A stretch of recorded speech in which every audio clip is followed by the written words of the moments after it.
Казвам се доктор Карагьозов, управител съм на болница Света Екатерина от 2 години. Преди това 18 години съм работил в отделение по анестезиология и реанимация. Нямаме неизплатени задължения, нямаме забавени плащания. През този период не успяхме да обновиме лабораторията с апаратура изцяло. Обновихме стерилизацията с нов стерилизатор, който беше на 60 години. Дооборудвахме рентгеново отделение с подвижен кугел. Това е рентгенов апарат, с който се правят снимки по отделенията. Дооборудвахме реанимацията с монитори и с 3 апарата за неинвазивна вентилация. Това е специализиран автомобил за прегледи, които могат да се осъществяват по села, по предприятия. Този мобилен кабинет е оборудван с ехограф, с ЕКГ апарат. Има интернет връзка с лаборатория.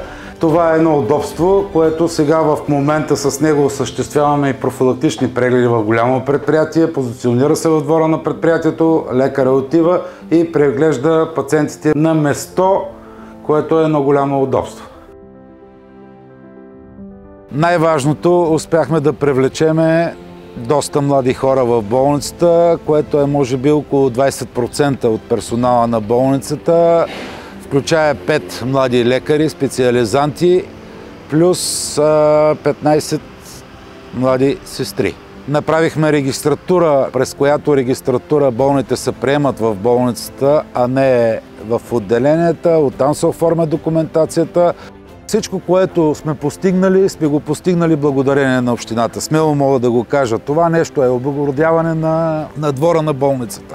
Закупуването на апаратурите. Участваме в проекти.